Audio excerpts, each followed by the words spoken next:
Vamos continuar a nossa série de pregações em 1 Coríntios. Eu tenho só alguns avisos sobre a própria série mesmo, antes de entrarmos no texto, tá bom? O primeiro deles é sobre os guias de devocional. Se você ainda não tem um guia, nós imprimimos mais 20 cópias. Então, a gente tem mais 20 cópias disponíveis. Você pode procurar a Fernanda ou a mim no final do culto e a gente vai entregar uma cópia para você. Elas estão aqui na secretaria, tá bom? Se faltar, a gente faz mais, não tem problema. A gente gostaria que todos tivessem uma cópia para poder acompanhar os estudos, tá bom? Ah, mas eu não fiz nenhum até aqui. Não tem problema. Comece onde está. Se você perdeu, se faltou algum, não tem problema. Quando tiver tempo, você volta, né? Ouve as nossas mensagens lá no Spotify para ter alguns insights, mas o importante é começar onde estamos. Hoje, semana 5, agora nós vamos estudar a semana 6, para domingo que vem. Então, é importante a gente tentar, tá bom? Um outro aviso importante sobre o guia, que eu acho que eu não falei direito quando eu expliquei, é sobre a parte de anotações da pregação. Você tem no guia aí uma parte de anotações da pregação. Eu acho que algumas pessoas confundiram o guia, como se ele fosse um roteiro das perguntas que eu responderia na pregação, e acabaram ficando perdidas durante a mensagem, porque eu não estou necessariamente respondendo no primeiro ponto da mensagem o que eu aprendi hoje, né? Então, são diferentes, eu vou explicar para você como funciona. Caso você consiga, enquanto a pregação está acontecendo, trafegar entre as perguntas, ótimo. Se você consegue, legal. Se você não consegue, você está dentro daquilo que eu esperava que fosse a utilização do guia, que é, depois da mensagem, a gente tira um tempinho e responde as perguntas. Para quê? Para que a gente possa metabolizar a pregação e dar um pouco mais de perenidade para ela. A gente ouve, depois a gente volta e responde as perguntas. O que eu aprendi hoje, ou na pregação, caso você faça o guia na segunda ou na terça? Como a minha situação pessoal se relaciona com a mensagem? Na pregação foi falado alguma coisa que me tocou profundamente com algo que eu estou vivendo? Aquilo me lembrou algo que eu já vivi? Tem a ver com o que eu estou passando agora, sim ou não? Lições que você aprendeu. Talvez as lições que eu vou apresentar são poucas, perto das muitas que vocês vão pensar e vão entender nesse texto. Será que você precisa conversar com alguém? Ficou uma dúvida, tem que mandar uma mensagem para o Rafael, perguntar sobre aquela palavra, sobre aquela parte do texto, ou procurar um aconselhamento com outra pessoa, com um dos presbíteros, ou com alguém da igreja. É o ponto. E as suas anotações gerais. Então, eu acho que eu consegui explicar para vocês qual que é a ideia desse guia, tá bom? Então, queria ajudar vocês nisso. A outra coisa, já estou acabando os avisos, é que muita gente está me perguntando também sobre a quarta-feira. Quarta-feira é o dia de pensar de dentro para fora. É quando a gente olha referências cruzadas lá no nosso guia devocional. Por que eu estimulo as pessoas a usarem a Bíblia em papel para fazer isso? Porque se você observar no texto, a grande maioria das Bíblias tem. Se a sua não tem, a gente pode conversar depois. No texto bíblico, existem algumas letrinhas ou números que te apontam para o rodapé. Essas referências no rodapé são as referências cruzadas. O que é isso? Outras partes da Bíblia onde há uma menção, há uma citação igual, ou há algo parecido com aquilo que está sendo falado ali. Você encontra isso aqui, tá bom? Se você vai usar um aplicativo, vai acontecer do mesmo jeito, embora eu recomende usar a Bíblia para isso, tá bom? Nada contra, mas é melhor para a gente gravar. Vai ter 3 pontinhos ou um número do lado da palavra. Se você usar, por exemplo, aquele YouVersion da Bíblia, vai ter 3 pontinhos. Você clica nos 3 pontinhos, ele abre a referência cruzada para você dar uma olhada. Então, essa é a ideia da quarta-feira, tá bom? Quando a gente olha para dentro. Quando a gente olha para fora, é olhar para o mundo ao nosso redor. Será que está acontecendo na sociedade coisas parecidas com o que a gente viu aqui? Qual é a nossa resposta? Como a gente interage com isso? Enfim, tem um vídeo explicativo de como usar o guia no nosso canal. Eu vou mandar o link para vocês essa semana de novo. Mas esses pontos são pontos mais importantes que eu queria mencionar, para ter certeza que todos que estão aqui ouviram, tá bom? Vamos orar então e vamos entrar aqui no texto de hoje. Senhor Deus, o Senhor sustenta todas as coisas pela Tua palavra. Então nós queremos buscar a sustentação hoje na Tua palavra. Que eu diminua e que o Senhor aumente. Que apesar de mim o Senhor fale. E que apesar de quem somos, possamos encontrar muita graça nesse texto de hoje para vivermos a vida cristã. Nos desperta, nos encoraja, nos confronta, nos motiva. Faz o que o Senhor quiser, porque eu sei que o Senhor ama a Tua igreja muito mais do que nós. E nós confiamos na maneira como o Senhor cuida da Tua igreja, como o Senhor cuida de nós.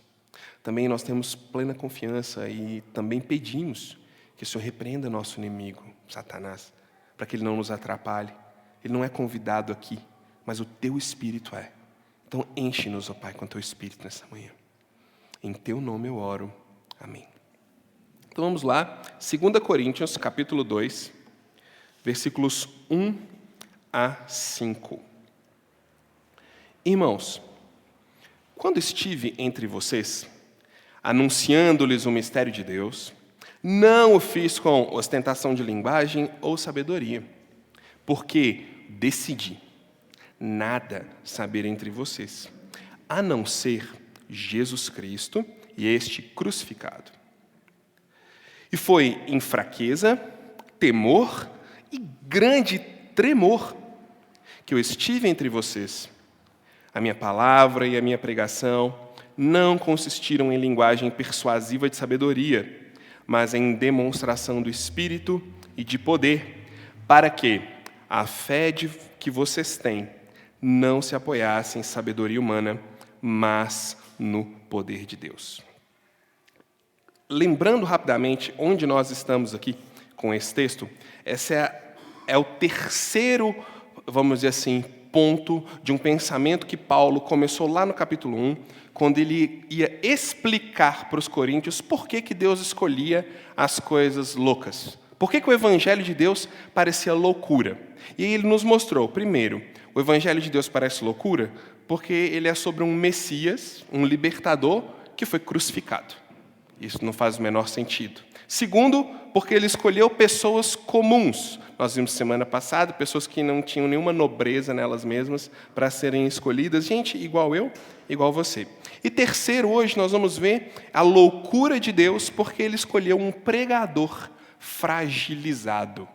Paulo está falando dele mesmo. Por que Deus escolheu as coisas loucas, as desprezadas, e o evangelho parece que não faz sentido? Porque ele é sobre um Messias crucificado, ele é sobre pessoas comuns, ele é sobre um pregador fragilizado. E se eu pudesse dar um título para essa pregação, na verdade eu dei um título para essa pregação, eu diria que o título é Além do Medo. Porque a gente vai ver Paulo lidando com isso aqui. Então eu vou passar pelo texto e vou aplicar aí o texto para a gente, para que as lições possam saltar do próprio texto enquanto a gente lê. Então ele fala, irmãos, agora ele vai falar dele. Quando eu estive entre vocês, anunciando os mistérios de Deus. Normalmente essa palavra tem muita coisa escondida atrás dela, né? A gente gosta de usar ela para explicar o que a gente não tem muita noção, ou a gente está com preguiça de descobrir a resposta, a gente fala mistério, né? Os mistérios de Deus e tal. Mas Paulo fala assim, quando eu estive entre vocês anunciando os mistérios de Deus, que mistérios são esses? Existia, sim, uma aura misteriosa no pensamento judaico e no pensamento grego. No pensamento grego, para descobrir a verdade, né? Para descobrir o que é verdade sobre a vida, o que é verdade sobre a realidade. No pensamento judaico, o que é verdade sobre Deus, sobre a atuação de Deus, sobre a conexão de Deus entre ele e a criação, entre ele e as suas criaturas, entre ele e o cosmos, de uma maneira geral. E isso trazia uma aura de mistério, era chamado inclusive de mistério em algumas situações. Então Paulo usa essa palavra deles para preparar o terreno para o que ele vai falar, porque o que ele vai falar é muito mais profundo do que simplesmente uma busca de sabedoria intelectual, do que simplesmente entender o funcionamento de Deus no cosmos. Esse mistério ele se encontra lá em Colossenses, capítulo 1, do versículo 23 até o capítulo 2, versículo 6. Olha lá, Colossenses 1, 23, até Filipenses, capítulo 2, até Colossenses, capítulo 2, versículo 3. Colossenses 1, 23, 26 a 2,6. 1, 26 a 2,6. Diz assim: o mistério que estiver oculto dos séculos e das gerações é uma menção a toda essa aura misteriosa na sociedade, né? Deus, verdade e tal. Ele fala, aquilo que estava oculto dos séculos e das gerações, agora finalmente se manifestou, se tornou real, se tornou visível aos santos. A quem? A quem Deus quis dar a conhecer. Qual seja a riqueza da glória deste mistério entre os gentios, isto é, Cristo em vocês, a esperança da glória, o qual nós anunciamos, advertindo a todo homem e ensinando a todo homem, em toda sabedoria, a fim de que apresentemos todo homem perfeito em Cristo, completo. Para isso é que eu também me afadigo, esforçando-me o mais possível, o mais que eu posso, segundo a sua eficácia, que opera em mim eficientemente. Gostaria, pois, que soubesses quão grande luta venho mantendo por vós, pelos laodicenses, e por quantos não me viram face a face, para que o coração deles seja confortado, vinculado juntamente em amor, e eles tenham toda a riqueza da forte convicção do entendimento para compreenderem plenamente o mistério de Deus em Cristo, em quem todos os tesouros da sabedoria e do conhecimento estão ocultos.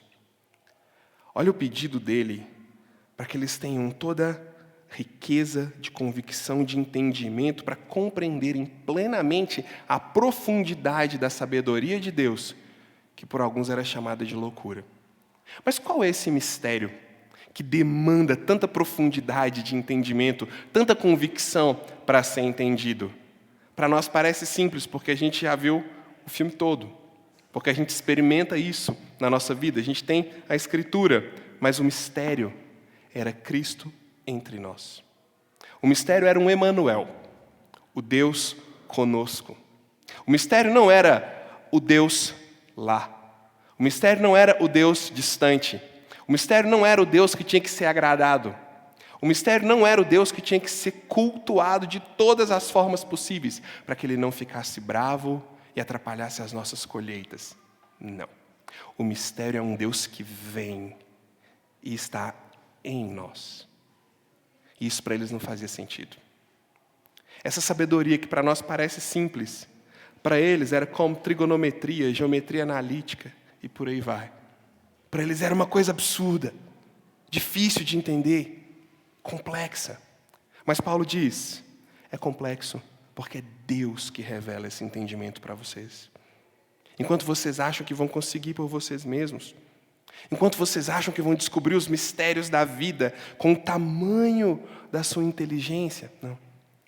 Esses mistérios são revelados aos simples, que em humildade abrem mão um pouquinho da sua superior sabedoria e contemplam a loucura de Deus. Paulo está falando para eles, enquanto eu estive entre vocês, proclamando, essa é a palavra, proclamando, a ideia é como alguém que grita numa praça. Hoje a gente vê isso e a gente acha loucura, né? Mas na época deles era comum, não tinha televisão, não tinha, né, celular, não tinha YouTube. Então as pessoas assistiam uns aos outros, era na praça. Era na via pública. E ele diz, eu anunciei, eu fiz conhecido entre vocês o mistério de Deus. Imagine todo mundo fazendo uma prova, muito difícil. Todo mundo fazendo uma prova ali de concurso, super complicada, e de repente o organizador chega na sala e fala, olha, eu trouxe aqui o professor fulano de tal, doutor nessa área, e para todas as salas desse concurso, ele vai dar 5 minutos de respostas para vocês. Nossa, que legal. E aí ele começa a... Obrigado, cara. E aí ele começa a falar as respostas. Ele começa a dizer, mas todo mundo continua de cabeça baixa, tentando acertar o cálculo, tentando entender, suando, abrindo seus pacotinhos de Ruffles no meio do concurso, comendo suas barras de cereais, e o professor gritando a resposta. E eles lá, eu consigo por mim mesmo, eu consigo por mim mesmo, eu consigo por mim mesmo. Paulo está falando, enquanto eu estive entre vocês, anunciando o mistério de Deus, vocês estavam chamando isso de loucura. O problema é que os 5 minutos acabam, né? E é isso que eles não estavam pensando, não estavam levando em consideração. Mas ele fala como ele fez a explicação desse mistério. Com muita humildade, sem muita ostentação, sem muito chamar atenção para si mesmo, ele diz, eu não fiz isso com ostentação de linguagem, nem de sabedoria. Ele diz, pois bem, enquanto eu estava lá, anunciando os mistérios de Deus, eu não fiz do jeito que vocês gostam. Por isso vocês não prestaram atenção em mim. Por isso foi chamado de loucura. Por isso não fazia sentido, porque não era do jeito que vocês queriam, com toda ostentação de linguagem ou com toda sabedoria. Paulo queria dar para eles alguma coisa que tirasse a sede deles.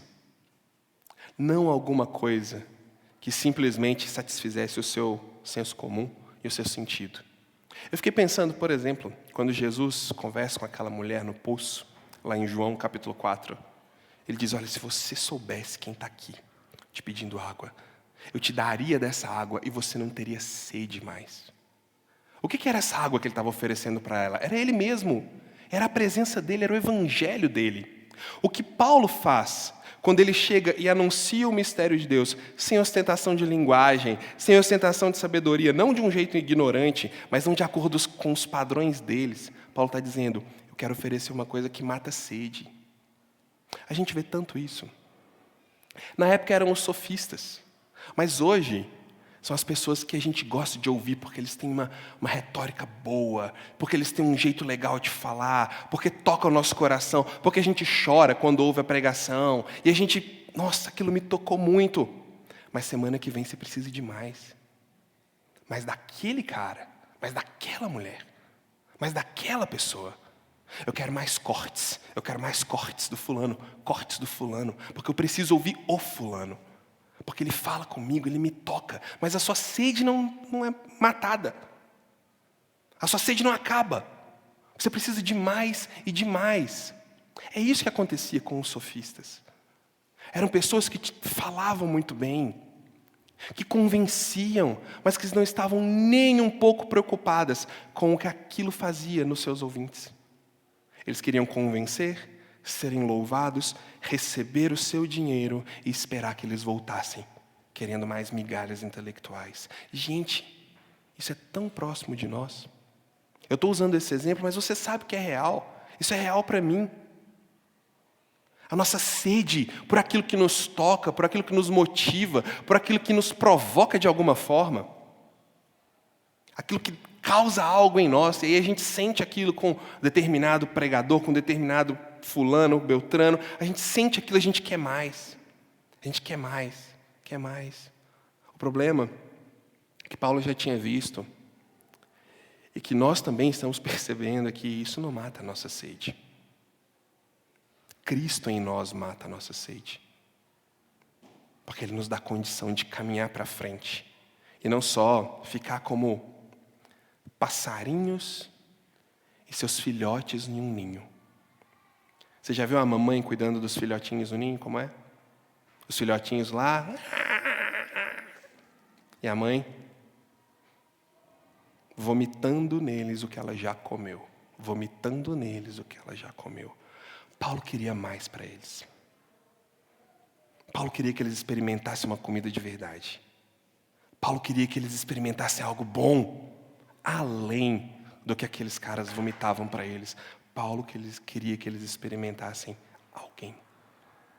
O mistério, o Cristo no meio deles. Olha, isso é muito mais imperativo do que a gente imagina. Nós temos nas nossas mãos a palavra. Nós temos nas nossas mãos um método para estudar a palavra. Nós temos uma comunidade que ama a palavra de verdade. A gente não precisa tanto assim ser tratado como filhotes de passarinhos. Nós podemos, nós já temos aquele que mata a nossa sede. Paulo continua. Por quê? Eu não fiz com ostentação de sabedoria, nem de linguagem, porque eu decidi. Isso é muito legal. Não é porque ele era burro. Eu não fiz com ostentação de sabedoria porque eu era muito ignorante. Não. Ele não fez com ostentação de sabedoria porque ele não quis usar a mesma retórica deles. Porque ele não queria dar ibope para aquilo. Ele não queria mostrar para eles, vocês têm eles com essa retórica, mas eu sou melhor. Eu vou acabar com eles. Não, na verdade, ele chega lá como um pior, como um rejeitado, como um coitado. Porque ele diz, eu decidi nada saber entre vocês, a não ser, exceto, Jesus Cristo e esse crucificado. Pensa que você está num banquete. Você vai entender o que Paulo fez aqui. Você está num banquete chique. Daqueles que tem garfo para tudo, colher para tudo, né? Um buffet daqueles, né, inimagináveis. Né? Você está lá. Está todo mundo comendo. Todo mundo ali tendo aquela refeição maravilhosa. E aí você começa, gente, quando eu vim para cá, eu vi um rato comendo um cachorro morto. E o cérebro dele vazou pela orelha. Paulo fez isso quando ele chegou naquela sociedade. No meio daquele povo, esnobe intelectualmente falou, eu tenho um salvador. E ele estava morto numa cruz. E lá tinha rato comendo cachorro também. É sem sentido. É ilógico, traz essa repulsa, traz esse nojo, traz esse asco. Foi isso que ele sentiu quando ele chegou naquele local e começou a dizer, o Messias é esse que foi crucificado. Porque o texto do Paulo é o texto mais próximo do Cristo, até do que os evangelhos foram escritos depois. Então ele podia dizer, sabe isso que aconteceu alguns anos atrás? Então foi ele, é sobre ele, é ele que veio, pessoal. Isso não faz o menor sentido. Isso é nojento. Falar do Evangelho naquele local era trazer sobre ele a ira e o ridículo. E aí o que ele fala sobre medo, sobre a situação dele, que torna tudo mais louco ainda, ele diz, e foi em fraqueza, temor e grande tremor que eu estive entre vocês. Entendendo o que ele estava fazendo. Faz muito mais sentido agora ele dizer, eu tive fraqueza, temor e tremor. Talvez você vai lembrar, né?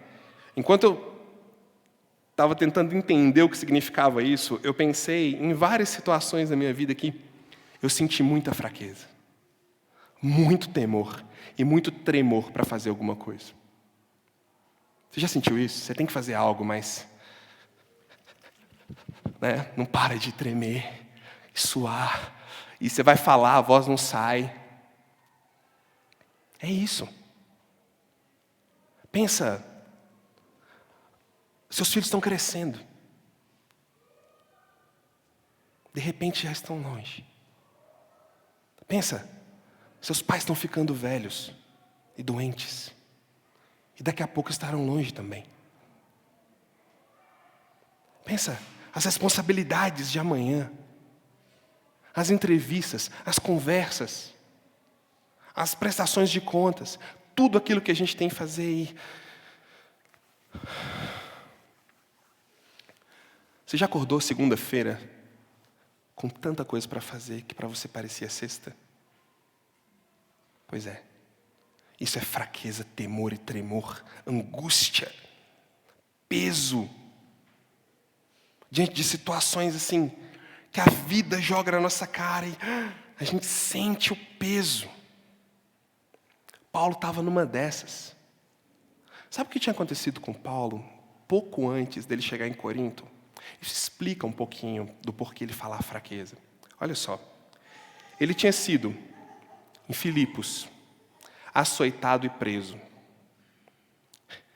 Ele tinha sido expulso de Tessalônica e de Bereia e humilhado em Atenas. Atos 16 e Atos 17. Vocês leram isso? Se não leram, pode olhar depois. Atos 16, do 22 em diante. Atos 17, o versículo 10, o versículo 13, o 14 e o versículo 32. Ele estava, no mínimo, fisicamente mal. No mínimo, fisicamente abalado. E ele chega nesse lugar para pregar um Messias que morreu do lado errado do muro. Um Messias que foi levantado no pedestal errado. A sabedoria que não fazia sentido entre os filósofos. Ele sentiu. Ele sentiu primeiro socialmente. Talvez você saiba o que é isso. Ah, você vai numa igreja evangélica? Nossa.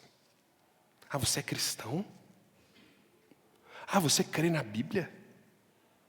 É sério? Não, lá vocês não são assim. Talvez da sua família, dos seus amigos, do seu cônjuge. Aqui, se você sentiu isso doer, bater pesado, você é gente, como a gente, porque dói mesmo. A gente sente mesmo. É difícil mesmo. E é o que Paulo está reconhecendo. Socialmente foi difícil para ele chegar num lugar e ser rejeitado. Pensa numa pessoa que onde chegava seria exaltada como um pináculo de conhecimento. Como um homem cheio de dons, de talentos, de sabedoria. O Paulo estudou aos pés da escola de Gamaliel, super famoso. De repente, muda de lado e começa a pregar o Deus que morreu do lado errado do muro. Foi difícil para ele. E ele reconhece.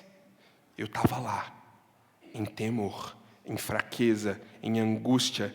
Ele reconhece, eu estava lá, além do medo. Mas tem também, além do peso social, a responsabilidade pessoal do apóstolo. Em em 1 Coríntios, capítulo 9, versículo 16, quando Paulo está dizendo que ele fazia de tudo para que o evangelho chegasse ao maior número de pessoas possível, que ele estava preocupado de que as pessoas conhecessem esse Jesus, que elas tivessem essa sede satisfeita. Lá ele diz assim: ai de mim se eu não pregar o evangelho. Ai de mim se eu não fizer isso. Paulo tinha nele a responsabilidade da missão. E quando ele chegava para pregar, ele sentia a fraqueza dele diante de uma mensagem tão grande. Ele sentia o tremor diante de Deus de representar o Messias verdadeiro. E ele temia. Pois ele fala, lá no capítulo 9, ai de mim se não pregar o evangelho. Eu não conseguia, enquanto eu estudava, pensar em Jesus ameaçando as pessoas se elas não pregassem o evangelho. Se você achar algum, você me fala. De Jesus falando, se você não contar do meu evangelho para as pessoas, você não sabe o que é ranger de dentes. Eu nunca vi isso. Se você viu, me mostra que eu quero ver. Mas Paulo sentia esse peso. O senso da responsabilidade dele de pregar o evangelho era grande, era real, e apertava os seus ossos a ponto dele ter que dizer, eu esmurro meu próprio corpo para reduzir ele à escravidão, porque eu preciso pregar para as pessoas. Ele tinha um olhar de atalaia. Lá em Ezequiel 33, versículo 7, é usada a palavrinha atalaia. O atalaia era alguém que ficava em alguma casinha, em cima de um muro ou em cima de uma torre, olhando o horizonte para ver se o inimigo estava chegando. E se por acaso ele visse algum sinal de fumaça, se ele visse algum exército, ou talvez espiões, ele tinha que tocar um sino, tocar uma trombeta, avisar, acender um fogo. De alguma forma ele tinha que avisar a cidade. E o que a gente vê lá em Ezequiel 33 é o seguinte: se ele avisasse, e o outro exército destruísse a cidade, é uma pena, é lamentável, mas ele fez o que ele deveria. Se ele não avisasse e o exército destruísse a cidade, o sangue da cidade era cobrado dele. Paulo sente esse peso de conhecer a mensagem, de entender o peso dela e de querer avisar e de querer proclamar. E ele fazia isso além do medo, além da rejeição, além da angústia, além do peso. Olha, não era, não é e não será bonito compartilhar Jesus Cristo.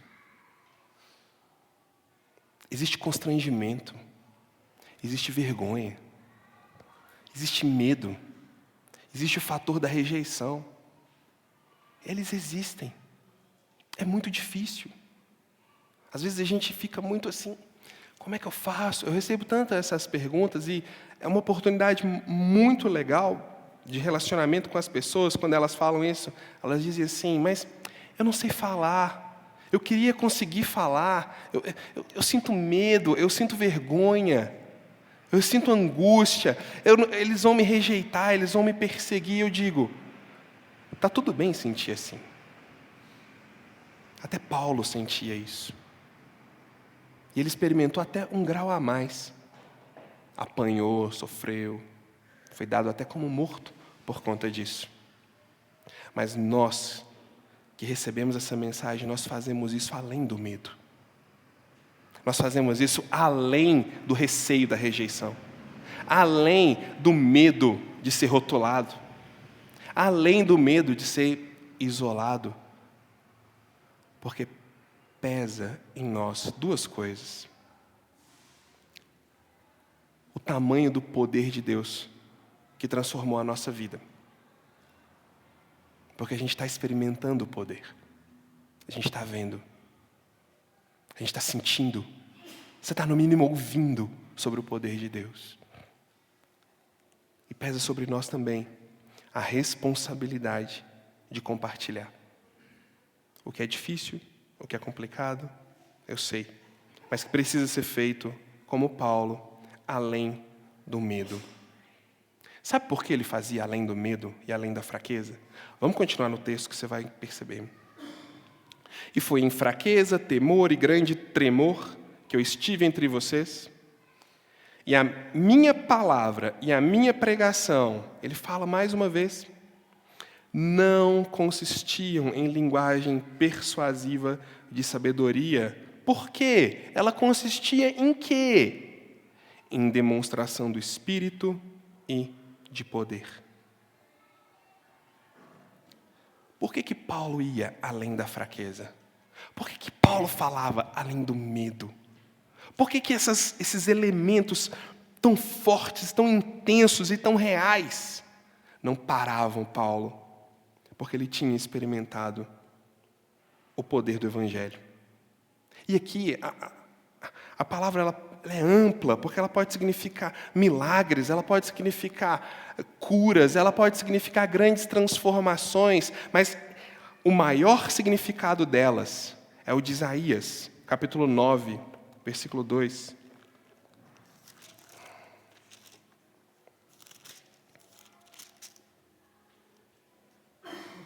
O povo que andava em trevas viu grande luz, e aos que viviam na região da sombra da morte, resplandeceu-lhes a luz.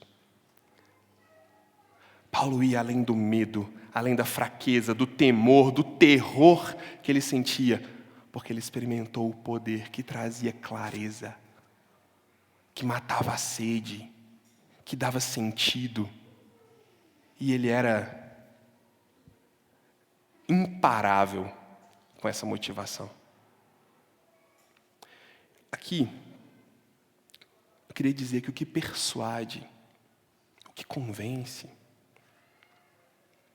não é o quanto a gente é bom e o quanto a gente é capaz de manipular uma situação para o outro fazer o que a gente quer.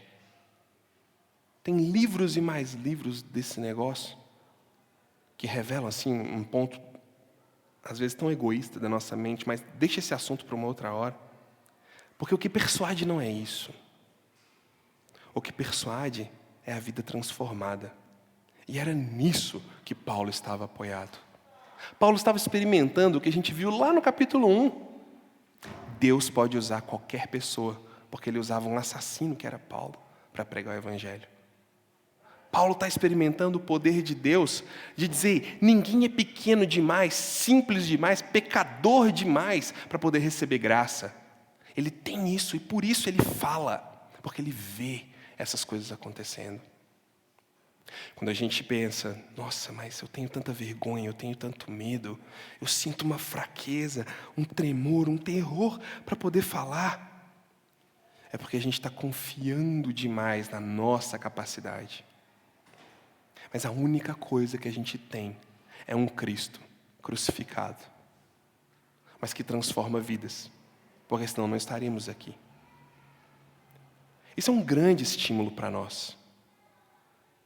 Isso é um grande empurrão para nós, porque quando alguém me pergunta, o que eu preciso para falar de Cristo? Cristo. Você já tem tudo o que você precisa. O próprio desejo e a curiosidade de querer falar dele já mostra que ele está fazendo alguma coisa no nosso coração. Já mostra que ele está ali. E aí você não precisa do método correto, do conhecimento correto, de ler os livros corretos.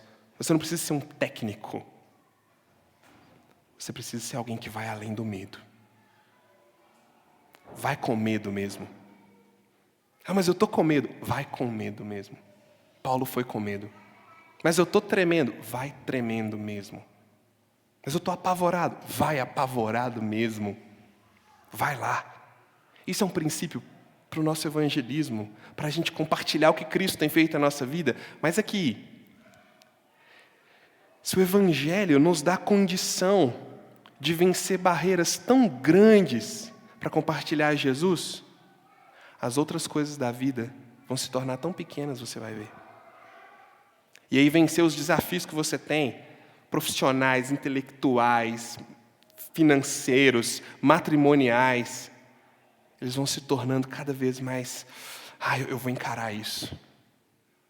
Ele vai ficando pequeno, porque a gente começa a vencer desafios tão superiores. O Evangelho faz isso com a gente. Ele nos empurra para frente. Ele faz a gente quebrar aquilo que é praticamente inquebrável, de forma que as outras coisas começam a aparecer, talvez, nem sempre, mas pedaços de isopor no nosso caminho. E ele fala mais uma vez a razão pela qual ele anunciou o mistério de Deus entre eles, para que a fé de vocês não se apoiasse em sabedoria humana. Isso é lindo. Sabe por quê? Se amanhã eu e todo o conselho da CH morrermos, o Evangelho continua.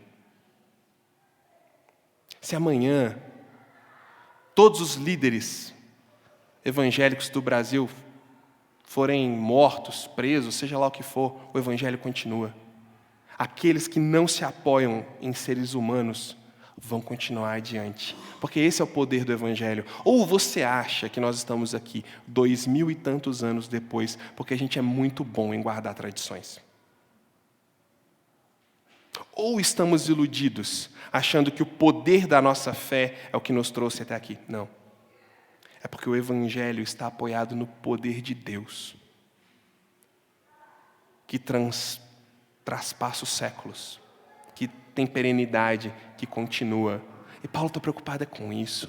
Ele está falando, eu quero dar para vocês algo que mata a sede, algo que não é de uma personalidade A ou B, como Cefas, Apolo, Paulo, Cristo. Não, eu quero alguma coisa que dá para vocês sentido, para que vocês encarem as fraquezas, as dores, as angústias da vida, para que vocês sigam adiante. Deixa eu te falar uma coisa. Isso bebe, né, numa tendência, vamos dizer assim, cientificista do nosso mundo, né, de só valorizar o que a gente consegue sentir, o que a gente consegue ver ou provar. Mas a gente tem uma tendência de que só dá para fazer o que faz sentido.